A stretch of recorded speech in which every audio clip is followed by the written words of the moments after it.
Hace unos días publiqué en libretaapuntes.com un informe que venía buscando desde hace rato, desde que empezó la crisis, sobre la cartera morosa del sistema financiero.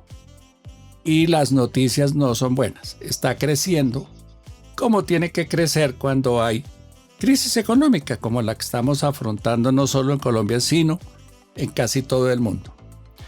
Y el indicador de la cartera morosa del sistema financiero es importante porque empieza a mostrar el nivel de endeudamiento de las personas y ahí están ocurriendo dos fenómenos. La gente está solicitando menos créditos, está solicitando menos tarjetas de crédito y ya se está empezando a colgar con el pago de las cuotas.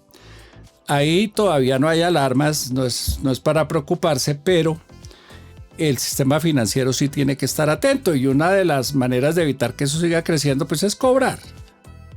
Y en Colombia lo hacen con una persistencia bastante molesta a veces, que es llame y llame y llame y llame al teléfono, al celular, a la casa, mandan correos electrónicos y acosan y acosan y acosan. Pero siempre hay mejores soluciones. Y en estos días de ese tema hablamos, pero también estamos hablando mucho de inteligencia artificial y de algunas labores que se van a asumir programas de inteligencia artificial. ¿Y cómo les parece que me encontré una empresa que hace eso? Va a aplicar la inteligencia artificial para tratar de reducir la cartera morosa. Creo que el sistema financiero principalmente, pero debe haber otros servicios en donde también se van a necesitar este tipo de herramientas. Esa empresa se llama iFlow y fue fundada, entre otras personas, por Santiago Etchegoyen. Ese apellido, como supondrán, es argentino y está aquí con nosotros para este episodio. Santiago, ¿cómo está? Muy bien, encantado de estar aquí, un gusto. ¿Qué es lo que se puede hacer para cobrar las cuentas con inteligencia artificial, Santiago? Bien, ahí un poco para recapitular lo que comentabas recién, ¿no? Cuando le ponías el preámbulo describiendo la situación que nos encontrábamos.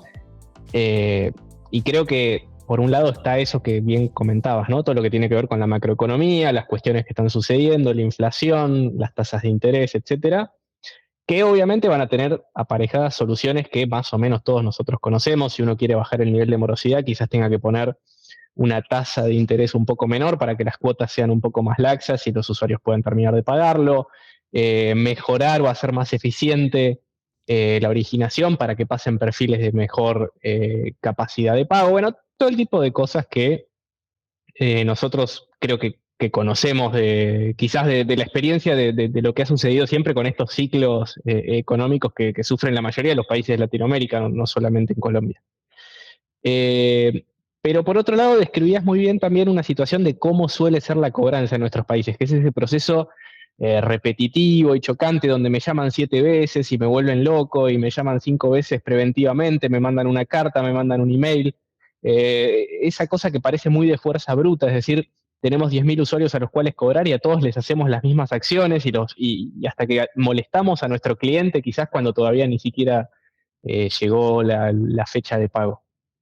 Y ahí es por ahí la principal diferencia o la primera diferencia que viene a proponer quizás una cobranza más inteligente, que puede ser de la mano de inteligencia artificial o incluso también de otras estrategias, que es quizás no aplicar todas las mismas acciones a los mismos usuarios. Es decir, no tiene sentido que yo haga los 10 pasos con todo el mundo, como puede ser un mensaje preventivo, un mensaje telefónico, un mensaje por email, todo ese tipo de cosas, sino que va a haber usuarios donde la inteligencia artificial me dice, salteate los primeros 7 pasos, porque esta persona va a llegar seguro al último, entonces no pierdas tiempo haciendo esos 7 pasos anteriores, porque este ya necesita un estudio jurídico, necesita algo mucho más, digamos, si se quiere, potente, algo más Fuerte. Más fuerte, sí.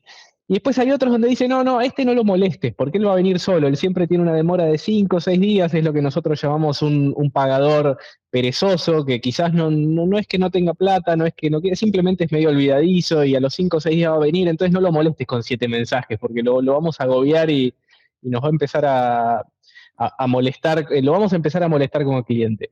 Y después tenemos otros donde nos dice, bueno, esta persona quizás, si le llamamos 3 días antes, quizás sería conveniente. Y es como que la inteligencia artificial lo primero que viene a hacer es a perfilar y decir a estas personas ejecutar estas acciones y a estas otras ejecutarles otras. Lo cual que implica, primero, que no vamos a molestar a todo el mundo con todas las acciones, lo cual no es menor. Segundo, que al saltearnos pasos, quizás nos evitamos acciones menos efectivas con algunos, con lo cual pasamos directo a las acciones mucho más efectivas, que quizás son más costosas, pero son más efectivas. Y al llegar primeros vamos a cobrar más, porque quizás es fin de mes y todas las entidades están haciendo toda esa fila de cuestiones. Y nosotros, en ese sentido, estamos llegando primero. Siempre llegar primero en cobranza es clave. En ese sentido, creo que eso no ha cambiado a lo largo de las décadas. Y después, obviamente, todo lo que hay en el medio. Es decir, lo primero que va a hacer la inteligencia artificial es perfilar y decir, estas son las acciones que hay que hacer, estas hay que hacerlas antes, y estas hay que hacerlas después, o estas hay que salteárselas. Y no a todo el mundo hacerle lo mismo, lo cual va a hacer que cobremos menos y que también gastemos menos dinero, porque nos salteamos toda una cantidad de acciones. ¿Eso de los 10 pasos es en serio? ¿Hay 10 pasos que seguir para cobrar una deuda? Va a depender mucho, las entidades, cada una depende mucho de cómo se forma su proceso de cobranza. Hay algunas que solamente tienen, por ejemplo, lo que nosotros llamamos la cobranza temprana, que son los primeros días. Ajá. Y cuando ya esa cobranza supera ciertos días, lo terciarizan en un estudio. Hay otras que tienen todo el proceso in-house. Y después uno siempre toma como cobranza esas acciones de ir a buscar el dinero deudado, pero la cobranza muchas veces incluye también acciones preventivas, donde quizás eso incluye decirle al usuario, bueno, en 5 días vence su cuota, como para que vaya juntando el dinero, o la tenga lista si uno va a hacer un débito. Algunos pasos son preventivos, otros son posteriores, otros van aumentando en base a la gravedad. Es como que en la medida que va cayendo un vencimiento nuevo y se van sumando días, eso cae, si se quiere, en una bandeja de procesamiento distinta que toma distintas acciones, porque obviamente yo no le puedo mandar una carta certificada o algo, o un elemento judicial a una persona que simplemente se pasó un día de su cuota, y a su vez quizás no me alcance con simplemente seguir enviándole email y SMS a una persona que ya no me pagó en 180 días. Claro. Entonces ahí es donde normalmente, según el nivel de atraso, tradicionalmente en las empresas las acciones iban evolucionando básicamente por el tiempo que había pasado. Hoy en día es muy fácil predecir el comportamiento de la gente, ¿no? Por la manera como compra, dónde tiene la tarjeta, cómo la usa. A mí, por ejemplo, estaba pensando cuando usted dijo, hay unos que los llaman antes o les avisan, la cuota vence mañana. Eso lo hace alguna empresa de servicios públicos en Bogotá, no me acuerdo cuál, creo que es la de la energía, que le manda a uno, la factura se vence en 2 días y uno, uy, pilas. Aunque los que nos atrevemos tenemos programado eso y allá se paga solo. Sí.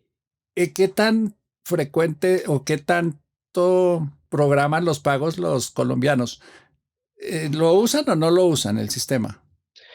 Yo creo que para los servicios es un poco más frecuente todo este tipo de pagos, pero para los servicios financieros quizás no exista el mismo tipo de cultura y todavía estemos acostumbrados al pago quizás 100% manual, salvo que estemos en algún tipo de contrato que exija otro tipo de débito o algún tipo de descuento o algo por el estilo, pero cuando vamos al pago tradicional, incluso de las tarjetas de crédito, hay un gran porcentaje que todavía lo sigue haciendo de forma 100% manual este pago. ¿Y qué es más efectivo? ¿Avisarle que va a vencer o cobrarle después cuando que se venció? Bueno, eso es lo que digo, que depende mucho del usuario, porque no existe una efectividad pura para todo el mundo, sino que hay usuarios que les es más efectivo algo y usuarios que les es más efectivo de otra forma, o incluso la misma acción por distintos canales, porque uno podría decir, bueno, un llamado telefónico o un mensaje de WhatsApp es algo más o menos parecido. Yo le estoy dando el mismo mensaje, se lo estoy dando en la misma fecha. Sin embargo, según la generación a la que le estemos cobrando, muchas veces es muchísimo más efectiva la cobranza por WhatsApp o un medio digital o por Facebook que un llamado telefónico y viceversa. Entonces, eso tiene que ver con el nivel de uso de cada uno de los canales y todo ese tipo de cuestiones que son puramente de costumbres sociodemográficas y que no tienen una explicación solamente estadística de un total. ¿Cómo es eso de que le cobran por Facebook? Bueno, si tiene los contactos, que eso es muy común, le piden al usuario cuál es su mail, cuál es su WhatsApp, todo este tipo de datos de contactabilidad, Y según el nivel de educación, la edad, toda una cantidad de cuestiones, uno ya va a saber que es mucho más factible hacer la cobranza por cierto canal que por otro. Uno puede hacer un chat por Facebook, otro puede ser por WhatsApp, otro puede ser por otra plataforma. Y es simplemente un operador diciendo lo mismo que le diría por teléfono si lo llamaría, pero que se lo está escribiendo a través de ese mecanismo. Para eso se Eh, necesita tener unos datos robustos. Bueno, eso en la cobranza siempre fue así. Los datos de contactabilidad son quizás, salvo que el usuario pague eficazmente, porque él paga eficazmente y nosotros no tuvimos que hacer absolutamente nada, desde el momento que pasa una cobranza, luego de un vencimiento, los datos de contactabilidad son siempre un elemento súper importante. Y particularmente lo que está cambiando ahora es cuál es ese dato de contactabilidad, porque ahora antes quizás nos pedían un teléfono fijo, que hoy en día ya nadie lo tiene, o sea, a uno le piden un Cierto. teléfono fijo y hay toda una generación que dice no tengo. Y el Eh, que lo tiene no lo contesta. exacto, y quizás cobre mucho menos por ese teléfono fijo que por hablarle por WhatsApp. Ok. Ahora, yo tengo que saber qué acción lanzarle a qué usuario. Eso es básicamente lo que viene a hacer más compleja la cobranza, pero a su vez también, si uno lo hace bien, mucho más eficaz. Y lo que ustedes hacen es el servicio que ustedes prestan, ¿en qué consiste? A ver, nosotros en realidad damos un servicio que quizás comprende más pasos, no solamente la cobranza, sino que lo que hacemos es automatizar las decisiones de riesgo crediticio, es decir, evaluar el aspecto de riesgo crediticio de un individuo o de una empresa, bueno, pero en este caso estamos hablando de individuos. Y lo que se hace es automatizar lo que normalmente haría un analista de crédito, ¿no? O sea, llega, por ejemplo, una solicitud nueva y el analista de crédito antes iba y miraba su reporte comercial, se fijaba sus ingresos, hacía toda una cantidad de cuentas. Bueno, una de las políticas que uno puede implementar en nuestro motor de decisión es la automatización de toda esa evaluación crediticia del individuo. También uno podría hacer lo mismo para evaluar, supongamos, una reventa de producto, un upselling, un cross-selling, todo ese tipo de cuestiones. Y por último, uno de los procesos que puedo automatizar son todas estas evaluaciones de cuál es la probabilidad de cobranza de un individuo y qué tipo de acciones o segmentaciones yo debería hacer sobre ellos. Pero en esencia lo que uno hace es evaluar mediante árboles de decisión las decisiones que normalmente tomaba un analista de crédito, pero ahora con la capacidad de hacerlo de forma automática. O sea, son como dos cosas. Yo hoy pido una tarjeta de crédito. Ujú. Usted coge mi cédula, la mete en algún lado o mi correo electrónico, el número del celular, que es como El ahora número. la identidad de uno, ¿no? Exactamente. Y ahí usted sabe, no, este man no paga nada, no le den crédito. O sí, pero tienen que tener en cuenta que se va a demorar, que no es muy cumplido, entonces ahí sube la tasa de interés o le exigen una Ujú. garantía adicional. ¿Es eso lo que hacen? Sí, que no es ni más ni menos que lo que hacía un analista en persona. Uno iba al banco, le pedía un préstamo al banco, ese analista tomaba los datos, se daba vuelta, le pedía el reporte crediticio, se fijaba todo ese tipo de cuestiones y hacía esto mismo, pero a nivel, pero manual. Y eso le Eh, tomaba una semana al tipo. Ahora, Exactamente, y ¿cuánto? ahora la inmediatez nos pide que lo hagamos Sí. en 30 segundos, que no podemos esperar una hora, ni 2 horas, ni 2 días, porque si esperamos todo eso va a haber un competidor que le va a contestar antes y se va a llevar ese cliente. O sea que eso que pasa en los supermercados, que llega, está uno ahí tan y llega la niña y le dice, quiere una nueva tarjeta, se la damos ya. ¿Eso es en serio? Bueno, muchas veces es así, la mayoría de las veces, incluso muchas veces están preaprobadas, es decir, quizás esto ya se analizó masivamente y esa cédula ya está preaprobada antes de ser entregada. Entonces, esa persona cuando va y se lo ofrece, muchas veces ya sabe de antemano que la puede dar o no. Y si no, otras veces simplemente ingresa su cédula en uno de estos sistemas y el sistema hace todos los chequeos automáticos y le dice, sí, ok, esto está perfecto, está aprobado, y en base a eso ya empieza a pedir. Y eso tiene que ver con que también no hay peor experiencia, que eso era algo que sucedía antes, que uno completaba 10 páginas de planillas y la historia familiar hasta el tatarabuelo y todo eso. Y después de 5 horas de completar planillas, le dicen, no, la verdad que No se disculpe, puede. pero no se puede. Dice, me lo hubiera dicho hace 1 hora y media que todavía estaba completando papeles. Claro. Que eso también genera mucha molestia en el usuario. Y pérdida de tiempo en el que presta el servicio. Seguro, pierden todos en ese sentido. Ok, entonces esa parte es una función que ustedes, un servicio que ustedes prestan. El otro es el después, Sí, que son lo de políticas que en siempre. cierto sentido se parecen, porque uno lo que está viendo es una probabilidad en base a su imagen en el mercado de cómo esa persona se va a comportar, pero antes mi pregunta era cómo se va a comportar si le presto dinero, y ahora la pregunta es una muy parecida, que es yo ya le presté, le quiero cobrar, ¿qué probabilidades de hay de que me pague en tiempo y forma? Ujú. Que algunas condiciones eran parecidas y otras no tanto, porque en este proceso ya también empieza a contar mucho la historia interna de la compañía. Es decir, si una persona ya me pagó las últimas 9 cuotas o los últimos 9 vencimientos de la tarjeta, yo ya tengo mucha información rica dentro de la compañía para saber cómo se comporta ante los vencimientos esa persona. Ok, yo puse como ejemplo el sistema financiero, pero estoy viendo en el desarrollo de la conversación que no es lo único que ustedes asesoran. Podría ser también las medicina prepagada, podría ser también los servicios públicos. Sí, estoy bien. Bueno, sí, a ver, donde haya una evaluación de riesgo en cuanto a la cobranza o a la probabilidad de cobro del servicio que yo estoy dando, tranquilamente se pueden aplicar este tipo de árboles o incluso, por ejemplo, una prima de un seguro, todo ese tipo de reglas que básicamente lo que hacen es tomar datos de muchísimas fuentes de datos. Una puede ser las que el usuario puso en su formulario, en su declaración.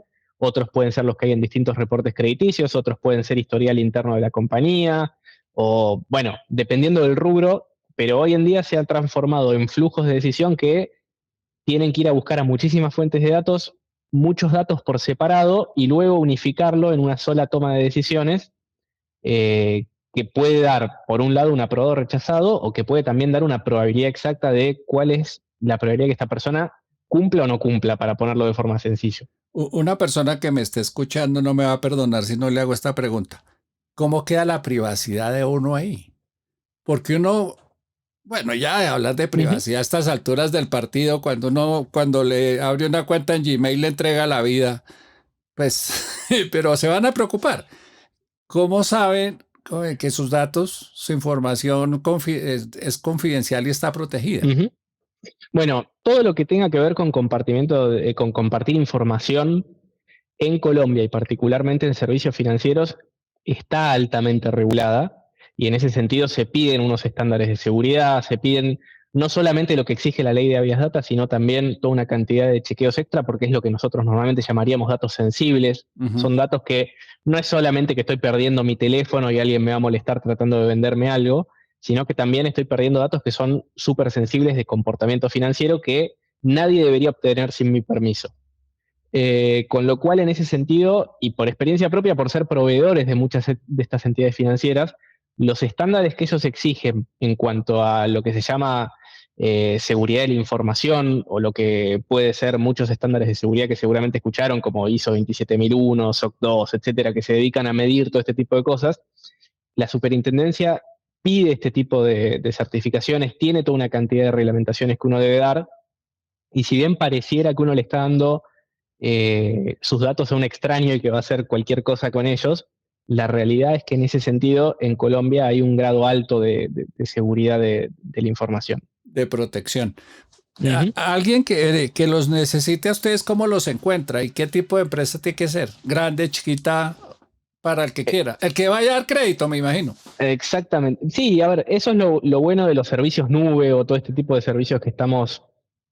Nosotros somos un proveedor de un servicio que funciona en la nube, y una de las principales ventajas es que se adapta a cualquier tamaño de empresa, porque no es que uno tiene que comprar grandes servidores o hacer una inversión grande de entrada, sino que simplemente se paga una licencia en base al volumen de evaluaciones que quiera hacer, con lo cual una empresa que hace 100 evaluaciones pagará un monto, y una empresa que hace 10 millones de evaluaciones pagará otro, y el servicio se va a ir adaptando a la necesidad de cada uno de ellos, con lo cual, si nos quieren encontrar, estamos en www.uflow.biz, o si no, en cualquiera de nuestras redes como Uflow.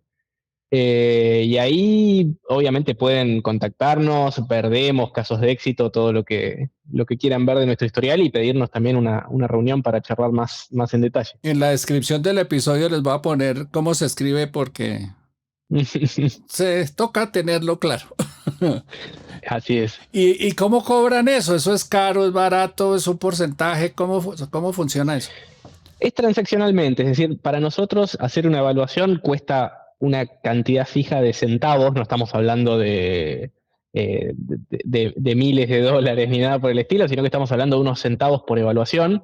Y obviamente en la medida que uno va aumentando su volumen, eso es un unitario cada vez más pequeñito. Pero tenemos empresas que hacen desde 500 evaluaciones por mes hasta empresas que hacen millones de evaluaciones por mes.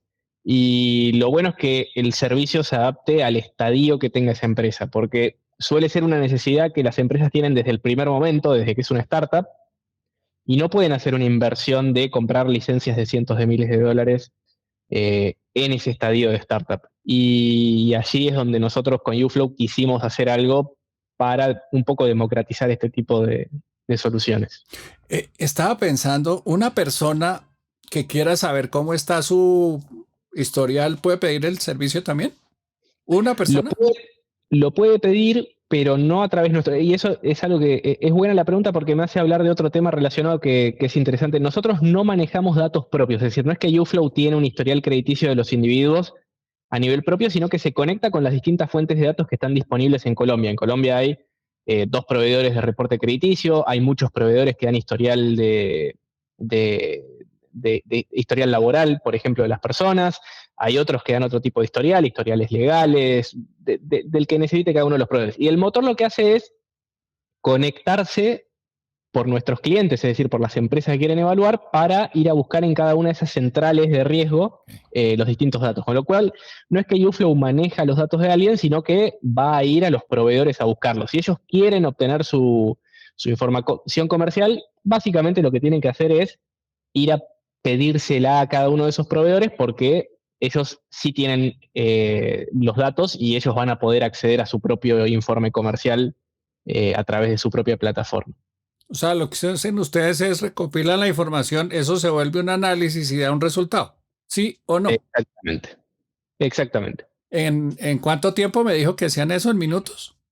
En segundos. El promedio de una transacción es de 5 segundos. Uy, Ese es el promedio consolidado de todos nuestros clientes. qué bárbaro. Obviamente va a haber clientes que tardan un poco más, que pueden tardar 20, 25, 30, otros que pueden tardar menos y que quizás tarden menos de un segundo. Va a depender mucho de cuántas fuentes de datos quieran usar, cuántos sean los modelos que quieran ejecutar, pero siempre estamos hablando de segundos, ni siquiera de minutos. Pues no sé si sea una buena noticia para los deudores, pero ahí les dejo el dato. Existe una empresa capaz de hacer eso en segundos. Antes eso se demoraban días.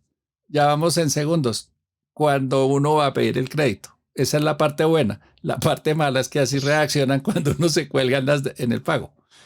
Sí, pero muchas veces incluso es favorable para el cliente eso, porque la cobranza muchas veces tiene que ver con eso, con los modos y las acciones con las que se quieren cobrar. Y para el usuario no hay nada más molesto que esa cobranza repetitiva, intrusiva, que siempre vive llamándonos y molestándonos. Y la idea de esto es molestar solamente a la gente que hay que molestar y no molestar al resto. Claro, uno agradece siempre que le acuerden. Eso Ujú. no sobra que le digan, a veces molesta. Por ahí hay una empresa celular que avisa 2 días o 3 días, faltan 3 días, faltan dos y falta una. Pues, molesta, pero pues hasta mejor que le acuerden a uno para no tener Ujú. problemas, porque finalmente cualquier demora es recargo en el precio de la factura y mal historial para cuando necesita pedir prestado. Santiago, muchas gracias. Bueno, un gusto y espero volvernos a encontrar pronto con más novedades. Claro, cuando tengan otra cosa nueva para contar, aquí estamos. Muchas gracias. Muy bien, muchas gracias. Chao, chao. Chao, chao.